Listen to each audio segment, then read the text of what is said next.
Spoiler alert, Sleepaway Camp. Okay, so the movie starts out. There's a family, a dad, a son, a daughter, generic thing. Just swimming at a lake, stuff like near a camp. Then all of a sudden, the dad's like partner. Oh yeah, dad's gay. I probably should have mentioned that. I don't know why he's gay. It's not really like necessary for the story at all. Like I mean, if he was straight, the story would have not changed at all. I think there's only one scene where they actually even reference it, and that scene is not even that important. But whatever. Yeah, dad's gay. Throwing a random gay character right there. So meanwhile, while they're doing this, there's like three teenagers, like one guy, two girls. They're on a boat, like driving around. One's like on the water ski thingies, and the other girl decides to start driving it, and she completely loses control, and the family's boat tips like immediately, like as soon as like the dad's like boyfriend calls, and you see the teenagers drive over and then run over them. You see the girl and Jesse scream. You see the dad floating face down, and a light that just floats up.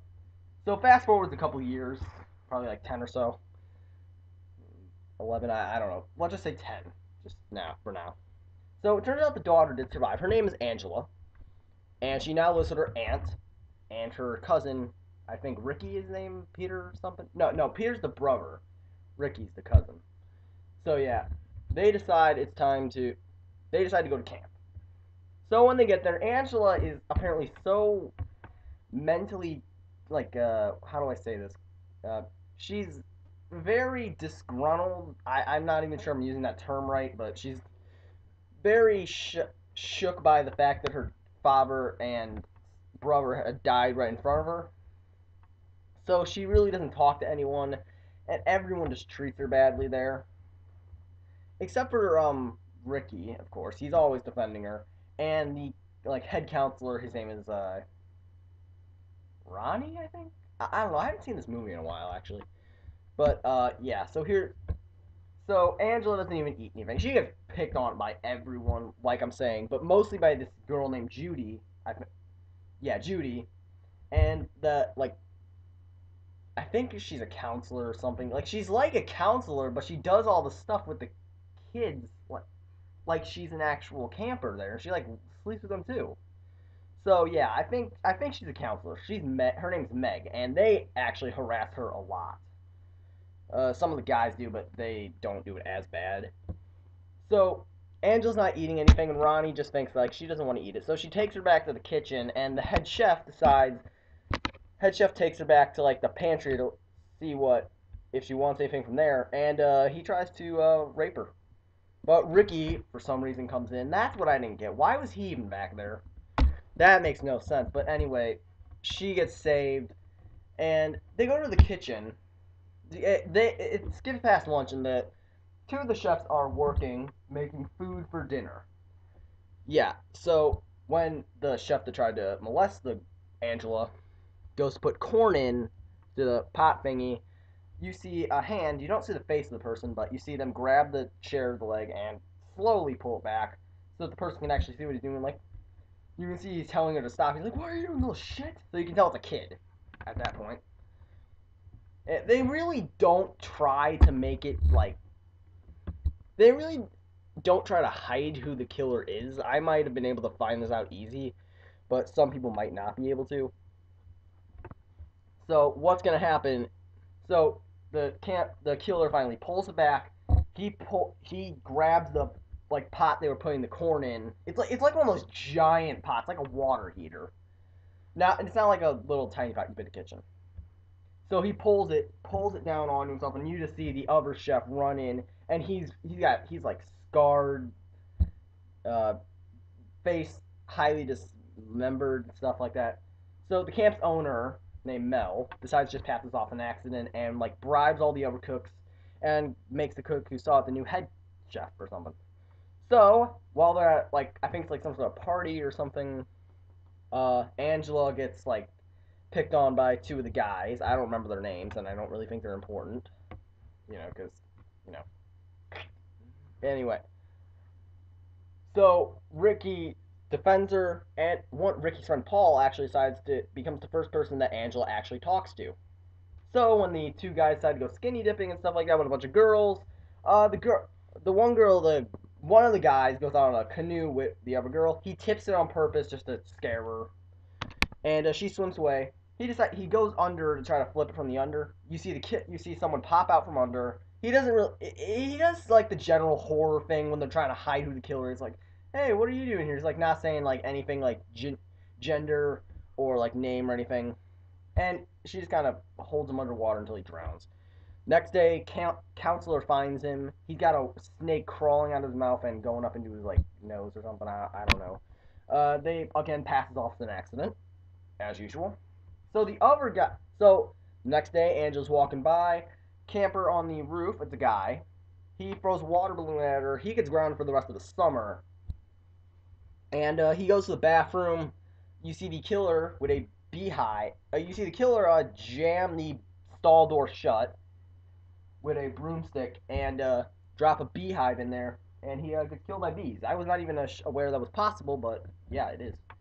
Okay, now the counselor's aware. This is the owner's aware. This is no longer.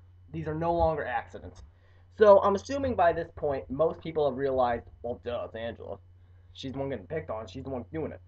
No, the owner assumes it's Ricky when Angela gets harassed by Meg and Judy and a bunch more kids.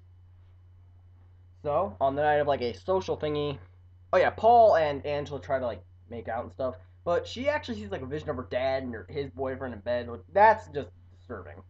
If you don't like that kind of stuff, it's not your kind of thing. You might want to just fast forward for that scene. Anyway, she doesn't, and then Paul ends up going to make out with Judy. Angela sees this, skip over. Now it's the night of the social, and Meg, there's no shower. Everyone's taking a shower. Meg decides to take a shower in an empty cabin. You see the killer go in there, but not to the door, not into the shower to stab her, but through the door with like a longer knife and like slowly drag it down, and she's dead. So yeah. Then the four kids who were throwing sand at Angela when she got thrown into the lake by Meg. Um, two of them get scared. No, there's like six of them, I think. Two of them get scared and decide to go back, and then the cancer comes up. They're hacked to bits. They're dead. They got hacked with an axe or something, a hatchet, I think.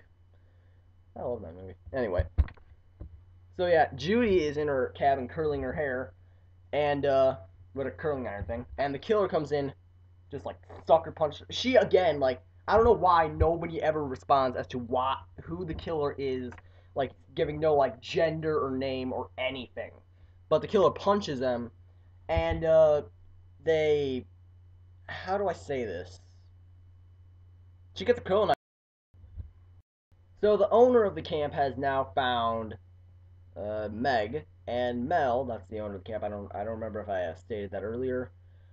He decides to he's I don't know why, but he still thinks it's Ricky, and he decides to go take care of Ricky. He goes into the forest and beats him to death, apparently.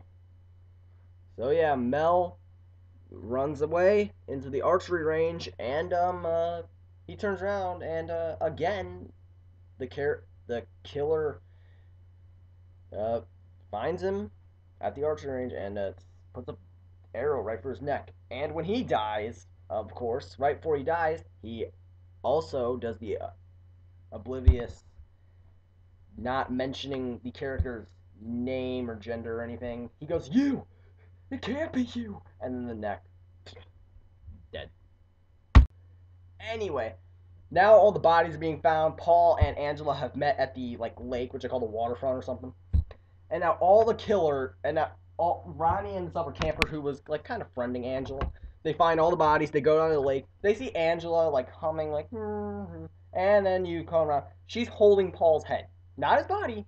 His body's not attached. The head is there, just the head, and she's also holding a knife. She turns around, and Ronnie goes, "It's Angela," and like no shit.